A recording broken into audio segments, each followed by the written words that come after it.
everyone.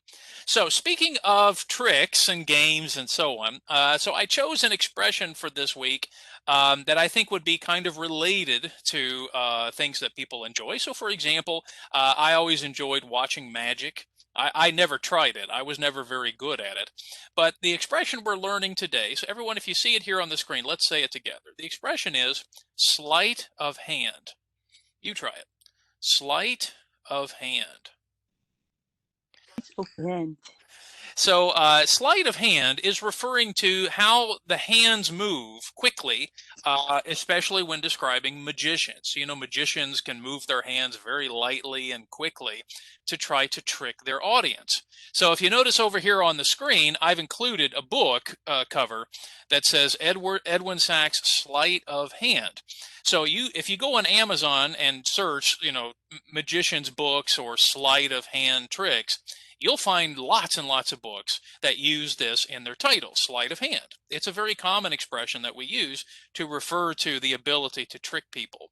Now, I want to mention real quickly, because I know we have a couple of French speakers in the class, that we also, in English, we actually borrow the word in French. And those of you who speak Spanish, Portuguese, and so on, you also might see a similarity here. But the French term for it, and again, I'm pronouncing it as an English speaker here, but the French term is called legerdemain. And if you notice here, I'm zooming in on the cover. Do you notice it says a practical manual of legerdemain? Now, again, I don't speak French, so I may have to ask my French-speaking students to help me here. But it comes from the French legerdemain. So I don't know, Saba, anybody who speaks French here, can you help me with that French pronunciation? Did I pronounce it correctly? Is it the title? Yeah, it's right here, Practical? legerdemain. How would you pronounce that Demain. in French? Demain. Say it in French. Demain. Say the whole thing. Legende. Legerdemain. There we go. Okay, well, I don't speak Legende. French. But Yeah, if you Yeah. notice, guys, demain, it's meaning the meaning of the is tomorrow. yeah, so if you notice, we borrowed this expression from French. So actually, English borrowed this, and I have it listed here at the bottom. It's a phrase meaning the lightness, léger, or in Spanish, for example, ligero is what the word we would use. Lightness, how light our hands are. So in this case, we use the word legerdemain in English. We actually borrow it, but we usually use it to talk about magicians, okay? So again, we don't use it all the time.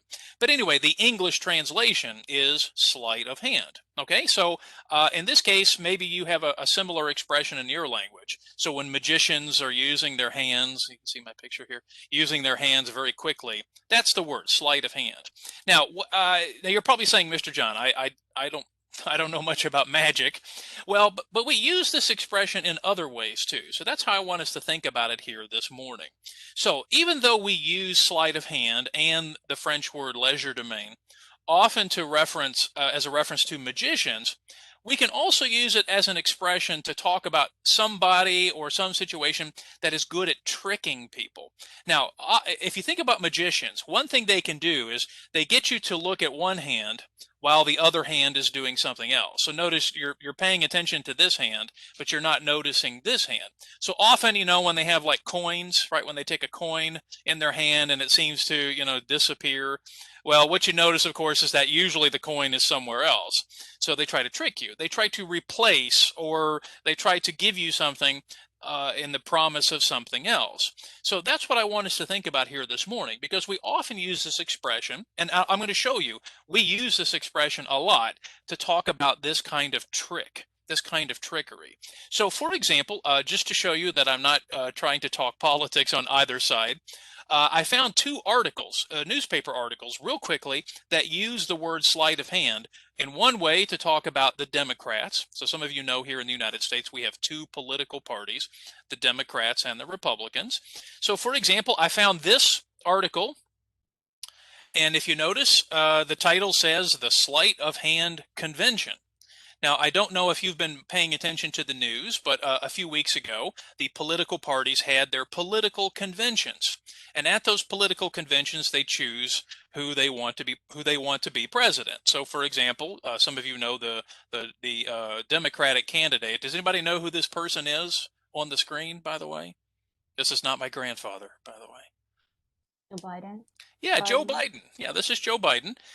But if you notice the title, the Sleight of Hand Convention, this title is kind of negative because what it says, what the person is trying to say is the Democrats, again, this is a political article, so we're not going to talk about the article, but the person believes that at the convention, they were trying to trick you. They were trying to promise one thing, so look at this hand, right? Look at this hand, while tricking you with the other hand. So if you notice, for example, the title, the Sleight of Hand Convention, was trying to show that they believe, the person writing the article, that the Democrats were trying to trick you in some way. Look at this, but don't look over here. Okay. Now, again, just to prove that I'm not trying to play politics, they also had an article about the president. So if you notice, for example, here's President Trump, and the article says Trump's Social Security sleight of hand is another scam.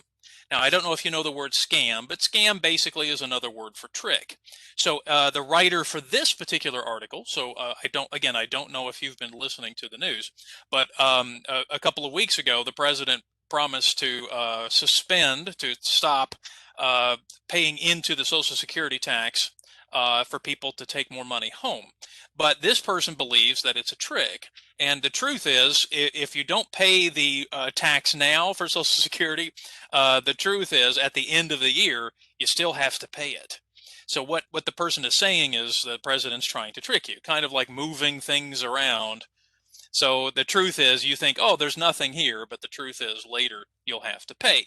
So again, notice in both situations, the person is using sleight of hand as a way to say, I'm tricking you with this promise, but here's what the truth is going to be. Now, again, these are just political opinions. So what I want to talk about, though, is I want you to think about yourself. Let's think about a situation, okay? So what I want you to think about is let's think about a situation where maybe you have been tricked.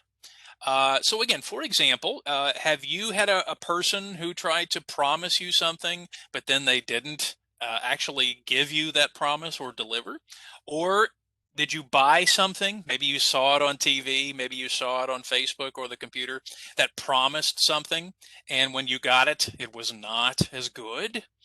So I have an example to start with. So when I was a kid, I loved comic books, right? So maybe you guys like comic books too, but I don't read comic books much now. But when I was a child, in the back of the comic book, they would have an advertisement for sea monkeys. It was a sea monkey family. I don't know if you guys know this, but I'll show you a picture. So in the back of comic books, they would sell advertisements that you could have your own sea monkey family. Now, guys, did you ever see this advertisement before? Maybe I'm too old here. Has anybody seen this before? Okay. Carlos, he's pretty young here, Carlos. Maybe you don't remember it. Well, when I was a kid, you would see these advertisements in the back of magazines and comic books. So it would say, yeah, you can, surprise your friends, have this little family growing in a fishbowl, and just send money, and you would have to wait, weeks and weeks and weeks. Now, I'm going to send this article to you, just so you can see, of course, that it was a big trick. Of course, it wasn't going to be a family like this.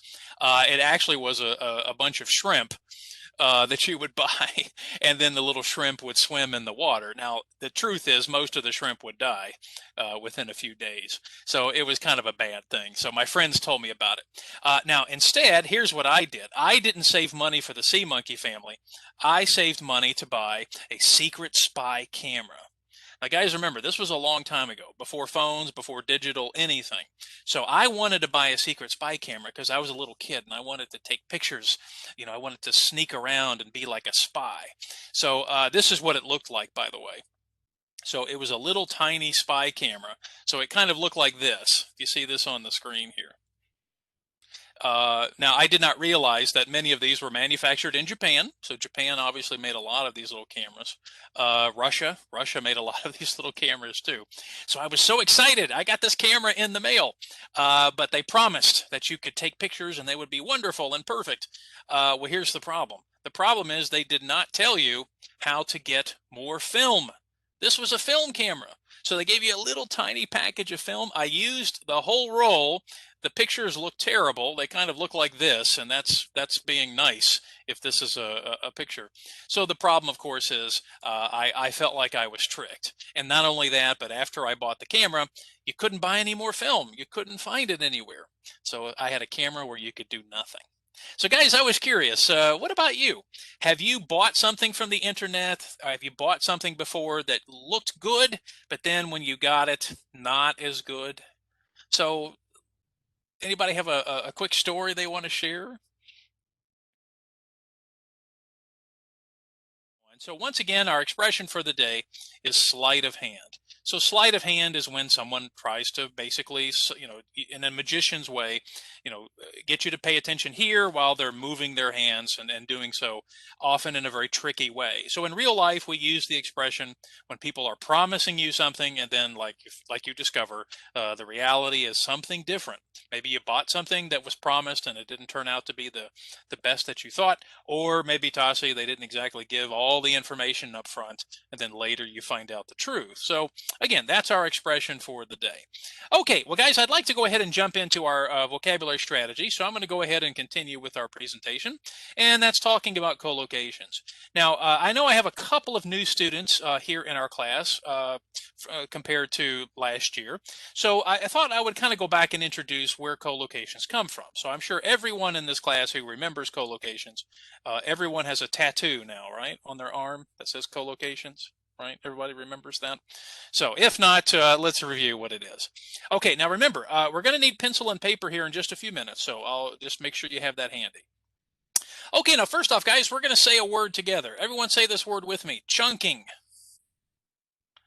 Chunking.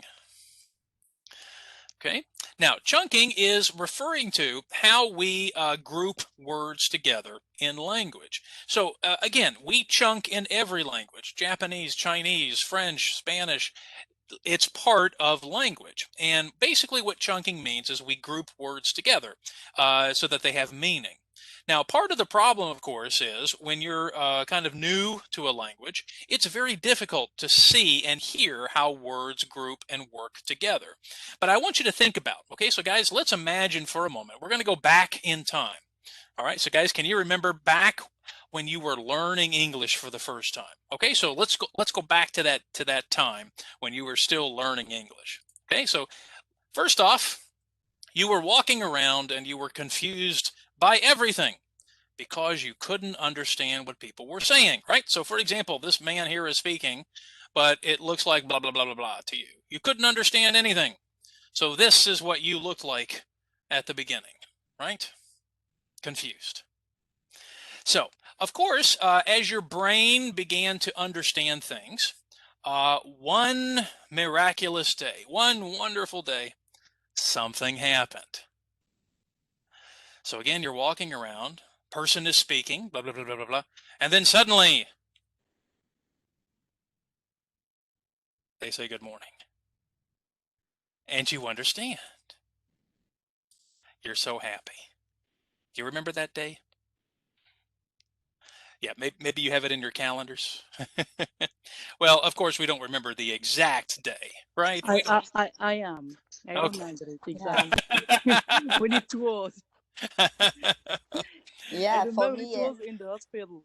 Oh, well, that's good. In the hospital, that's an important place for it to happen. Yeah.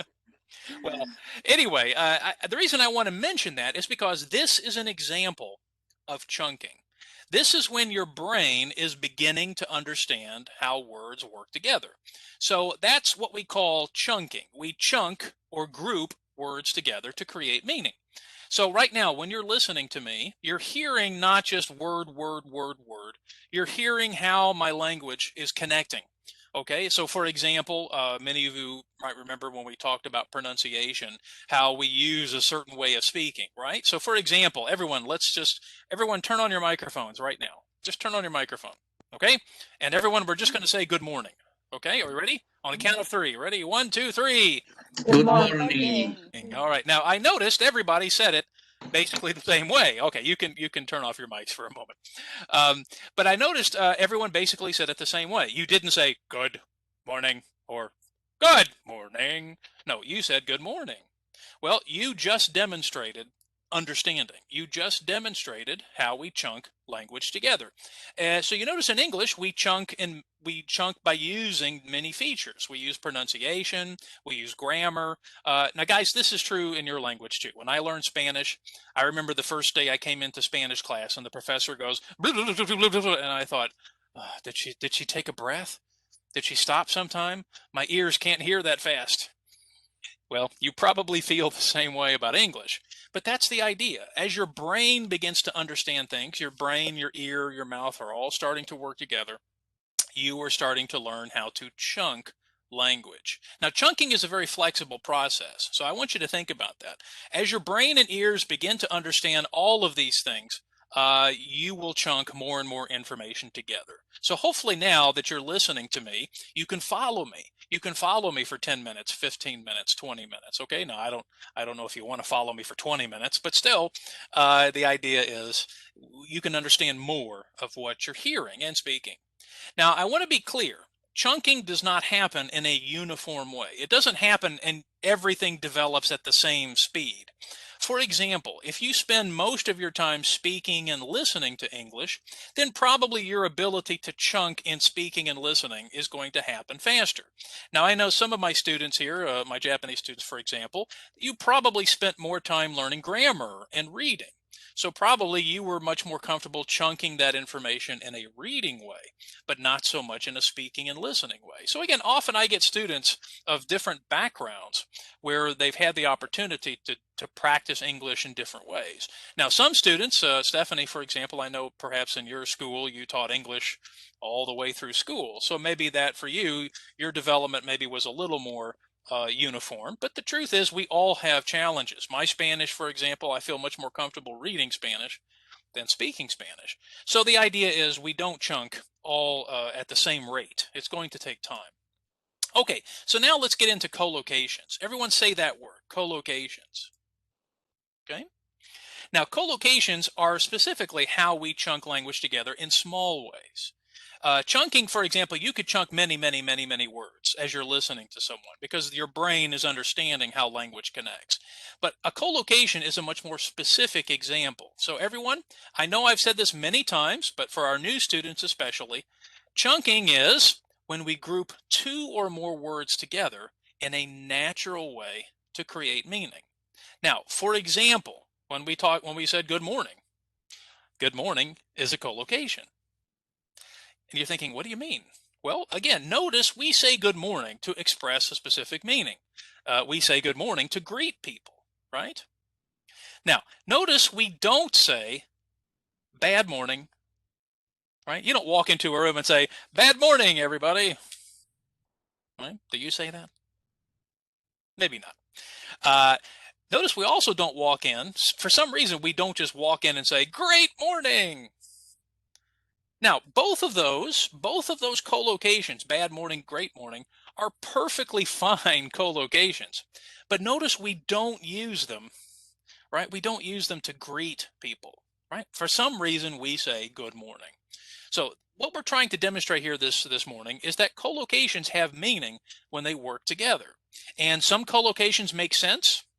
Other collocations may be bad or maybe just don't work depending on the situation. Now, that is where we get into the idea of context. Okay, now in a moment, we're going to do a quick little activity in which you guys are going to help me a little bit. So part of the understanding of collocations is to understand how words work in specific contexts. So I'm going to take a word from a couple of weeks ago. So the word amend.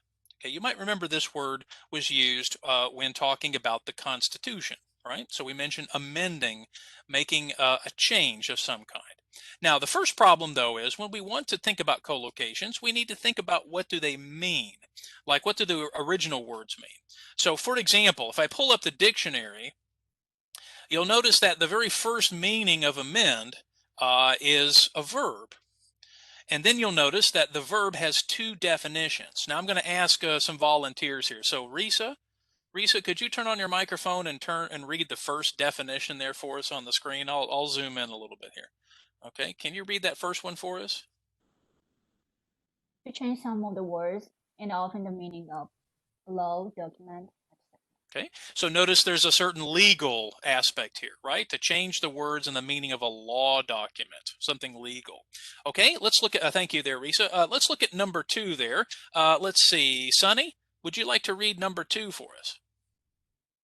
Change and improve something such as a mistake or bad situation. Yeah, now interestingly, we talked about amending a document like a legal document, but you can use it to improve a situation. Here's a sample sentence. He tried to amend the situation by apologizing to me. Like he tried to fix the situation or try to, improve a situation. Now, as you can guess, we probably don't use it a lot in that meaning, but we often use it a lot in the first meaning. Okay?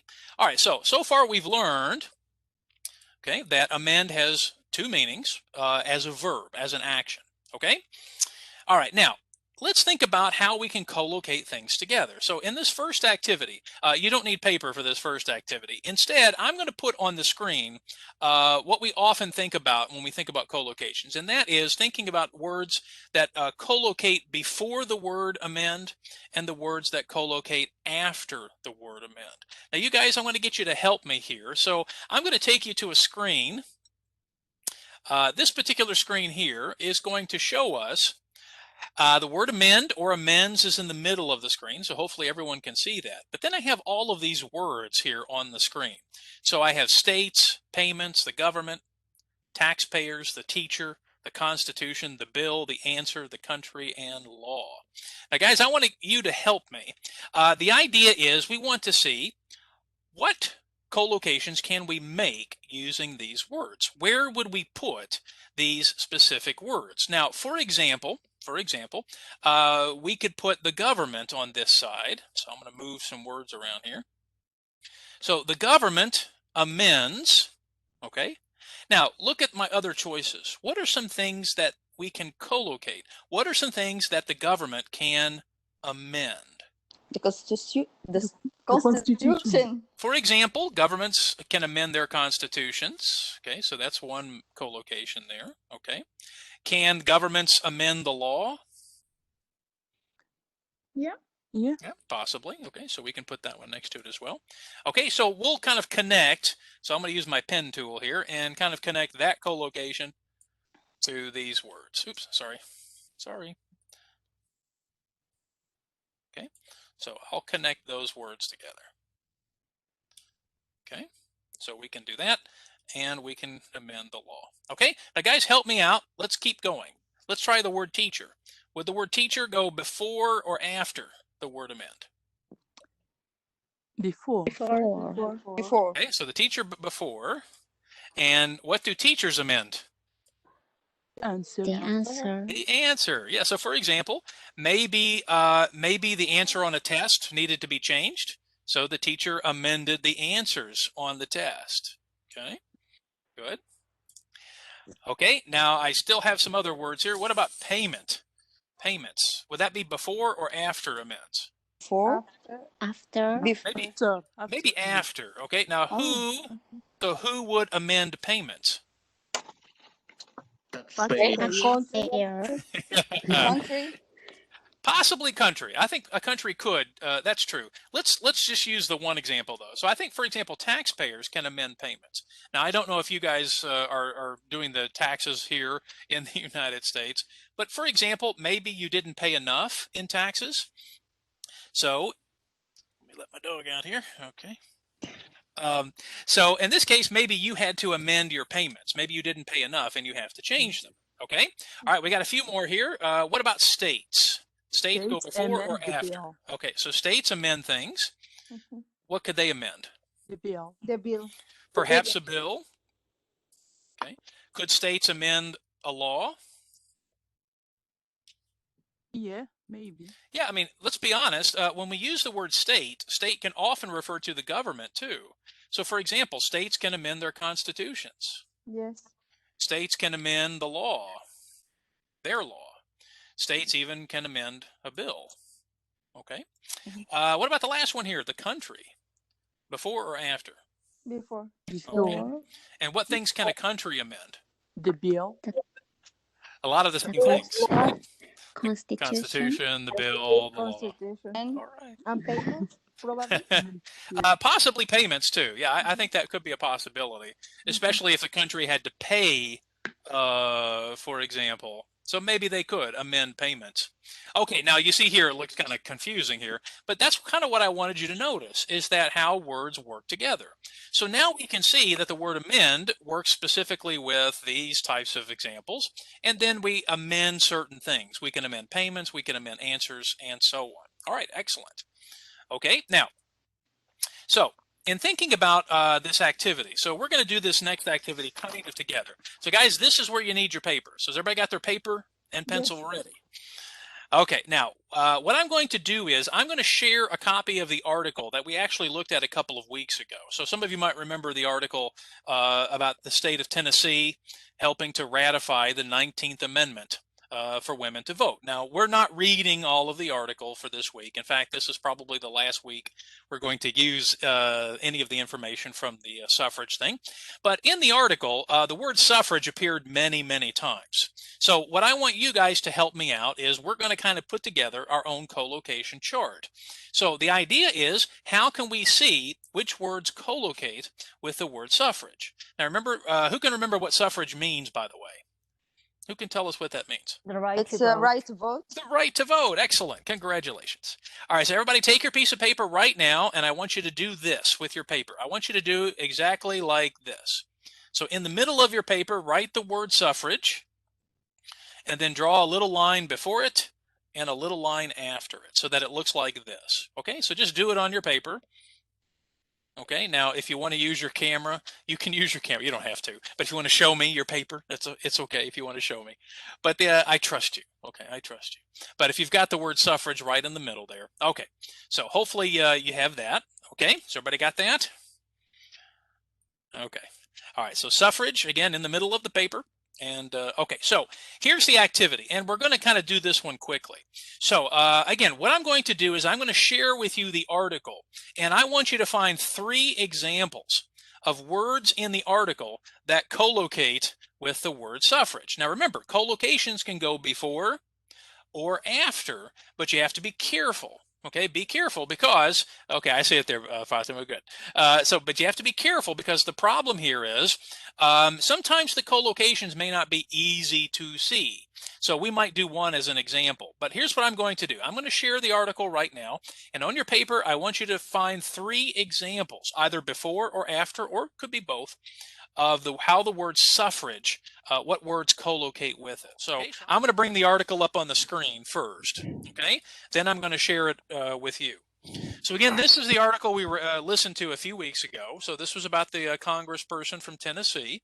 So don't get sick. I'm going to move it up here for just a moment, okay? All right, now first off, we can see here is the first use of the word suffrage in the article. Now everybody, I'm going to pull out my pen tool. So for example, on your paper, you would write which words would go before and which words would go after. So let's start with before. Which word do we see before the word suffrage that it's collocating with? Women's. Yeah, this one's pretty easy, right? Yeah, because if you remember, that was the majority of the article was talking about women's suffrage. Okay, what about after the word suffrage? Movement.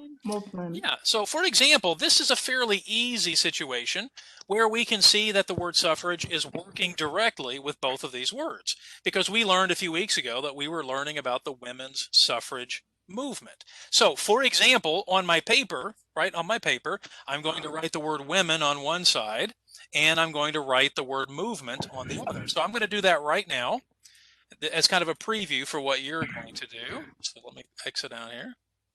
Okay, so once again, we put women's on this side, and I'll put movement on the other side. Okay, so do we kind of understand what we're doing? Yes. I hope Yes. so. Now, all I can say is be careful. Don't just look at the words before, because sometimes the word immediately before it and immediately after it may not be the word that it's collocating with. And sometimes there may not be an easy collocation. Okay, so once again, let me exit out now. I'm going to share the article in the chat box, and I'm going to give you a few minutes to look through the article. I'm going to turn off the microphone and give you about 3 or 4 minutes, maybe more.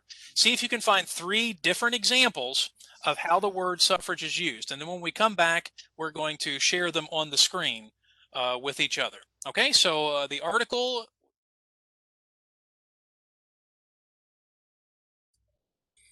Okay, everybody, I'm going to bring us back now if we can. So I have the word suffrage on the screen. Now, again, if you want to use the chat box, you can, or if you want to use the microphone. So let's see if we found any examples that we can share. So who would like to share an example? Again, something before or after. Oh, anti-suffrage forces. Okay, so anti-suffrage. Okay, that's a good one. So anti-suffrage. And what was the other one after? Or dramatic suffrage battle. Oh, I like that one. Let's use battle. I like that one. And dramatic. That's a good one. Okay. Okay. And again, I'll draw some lines here. Okay. All right. I noticed someone mentioned anti. I think there was another word too that you could find that was kind of similar in meaning. Did anybody find another one that's kind of similar to anti? Against. Against, yes. So notice people were against suffrage. In fact, if you go back to the article, the question is who was against suffrage? Okay. All right, now Paloma, ratify the amendment. I think you mean suffrage amendment. Okay, good, good. Mm-hmm. All right, let's put that together. But first off, who can tell me who was against suffrage? Let's go back to the article for just a moment. Let's find out who were some people against suffrage. So where do we see it? Let's find it.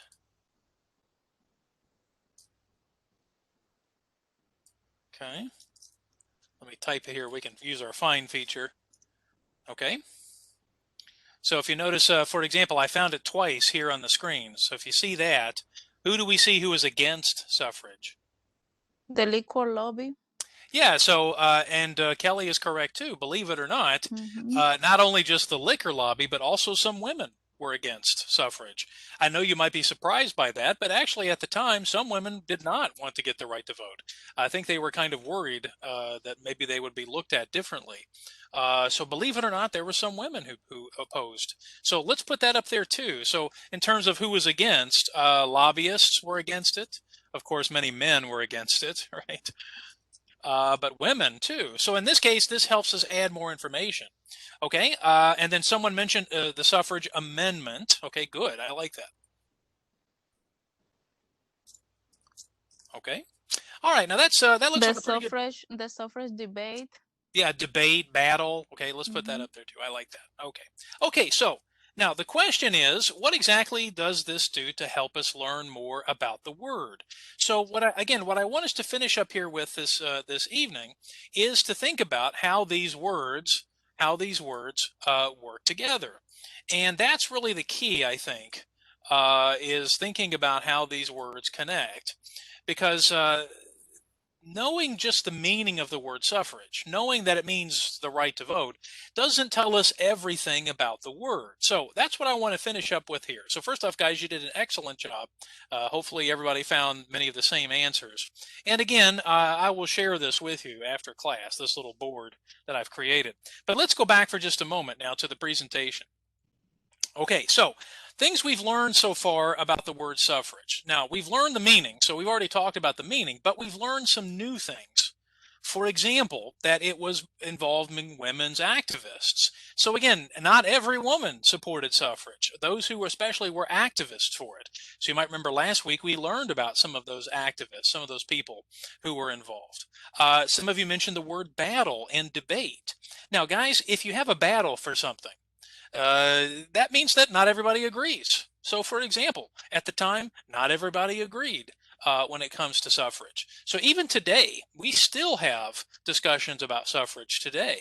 And in fact, one of the words that they use often, in fact, some of you were talking about it last week, was the word franchise. Now, franchise is not talking about like McDonald's franchise. In this case, the word franchise just means the right to vote. So it's another meaning of suffrage, but franchise is a little bit deeper because franchise means the ability as well. So thinking about not only just having the right to vote, but also giving people opportunities to vote. So in this case, we think about the right to vote. Yeah, suffrage is still an important thing. Okay, and then Paloma, I think you were the one who mentioned the amendments. Suffrage is not something that's they easily got. They needed to actually change the Constitution for it. And I'm guessing this was true in many of your countries too, that they probably had to change the Constitution or they had to change some laws or make laws to give people the right to vote. Now, guys, look what we've learned so far. And how this co-location activity can help us. It can help us because it's showing us that when we do these kinds of co-locations and we see what naturally goes together with these words, we can learn more about how to use the word. Now, most of you probably are not going to use this word today. You're not going to leave class and say, let's talk about suffrage. But you're going to learn more about it. And when you read about it, then you'll have more understanding of why suffrage is such a difficult topic. People fight for it. They have battles. They debate and often have to change the laws to make it work. Okay, so guys, let's review real quickly. So as we said before, chunking is a process where we group words together to make meaning. So as your language skill improves, you are able to chunk more and more words and ideas together. I hope right now that most of you are understanding what I'm saying because your brain is able to chunk more and more information. So we chunk when we read, speak, listen, and write, though we don't develop all of those skills in the same speed or in the same way. So just remember, some of you may have good listening skills, maybe better speaking skills, but other students in the class may have better grammar skills or writing skills because chunking is something that we have to, practice and take time. Of course, as children, you chunked naturally as a child. You didn't think about anything. And then finally, co-locations. Co-locations are specific examples of how we chunk. So guys, co-locations are going to be your best friend when it comes to learning language, learning more language. So remember, co-locations involve two or more words that work together naturally to create meaning. So again, think about our examples here today. Good morning, right? That is a co-location that has meaning. Great morning, it has meaning, but not the same, and often not used as commonly. And then, of course, think about the word suffrage. What words do we commonly see working together with suffrage? Well, sadly, unfortunately, women's suffrage, because women did not always have the right to vote, and also because it was often a battle. It's often still a battle when we think about the right to vote today. So, and that helps us a lot with the history of learning about this topic. Okay? Okay, let's talk about homework for next week. So next week's homework is actually a little bit different. In this case, you're not creating any sentences or giving any kind of original sentences. Instead, in the activity that I'm going to share, you're going to try to find co-locations, just like you did tonight. Okay, so what I'm going to do is I've shared that article, the one we just looked at, just specific selections from the article, about 10 different selections, and I have highlighted one word in that selection. Now, what you have to do for homework is you have to find the co-locations in that text that go before and after the word. Now, let's take a moment. So I know our time is just about up, but I'm going to stop sharing the screen for just a moment, and I'm going to bring up the homework and show you the example that you're going to see in the homework. Okay, so let me pull that up right now and show you what you need to do. So we're going to use this information in next week's class. So that's why hopefully it won't take you very long to do the activity, but let me go ahead and bring it back up on the screen. Okay. Okay, so this is what it looks like. Now, once again, it's just using the article that we've listened to before, but what I did is I took excerpts. Excerpts means selection, and I also put the link in case you want to see the whole article. But in this activity, so let's look at the instructions. It says, I'll zoom in here, in this activity, you will see excerpts from the article that we looked at in class. You will look at the words in capitalized letters. Unfortunately, with Google Forms, I can't highlight, so I just put them in capital letters. So those are the words you're going to focus on. So just like tonight, you did suffrage, each one has a different word that I want you to focus on. And then what you're going to do is try to find the collocates. That's what we call the words that go together with the main word. that are before and after that word. So let's take a look at the first example here. This is an example to help you. Okay, so I'm going to highlight it here. Okay, and let's see. Okay, Anna, could you read the example there on the screen? Yes. Okay. The 19th Amendment to the United States Constitution was ratified 100 years ago this week, and it comprises just 39 words. Okay, very good. Now, everyone, let's say that word together. Comprises. Comprises. Comprises. Okay. Okay. Comprises. Yeah. So, for example, that's the highlighted word. Now, the question is, which words collocate with the word comprise? Now, be careful. Be careful, because if we just look before and after, we could be a little tricked. For example, the word just is coming after the word comprise, but it is not collocating with the word comprise. It is collocating with The 39 the words. 39 words. So in this case, here's the answer, by the way. You can see it here on the screen. It is referring to the amendment, comprises words. So in this case, that's the answer for this example. Comprises is the main word, and it's collocating with the word amendment and with the word words. Okay, now that's all you have to do for this activity. So for each sentence, I've highlighted or made capitalized one word. You have to try to find the collocates and just type them into the box for each one. Okay, now we're going to explain what we're going to do next week. So that's why I just want you to do this first part of the activity for homework. So that was number one, so to speak, and now the other 9 are listed below. So again, look at each one. So for example, in number 1, you have the word hinged. Now, guys, you're welcome to go to the dictionary if you want to use the dictionary. That might help you with the activity. But the key is you just have to focus on which words before and which words after. Okay? Now, guys, remember, collocations are usually just 2 or more. So please don't just type the whole sentence and say, there you go, Mr. John, everything collocates. No, that's not possible. Remember, collocations are the words that are immediately next to the word. Okay? So that's your homework for next time. So again, the idea is you're going to find those collocations, and they're going to be the words that you'll see in capital letters. Okay? All right, everybody. So we did the first one as an example, so that is done. All right. Well, guys, that's all for tonight. I want to thank everybody for joining us.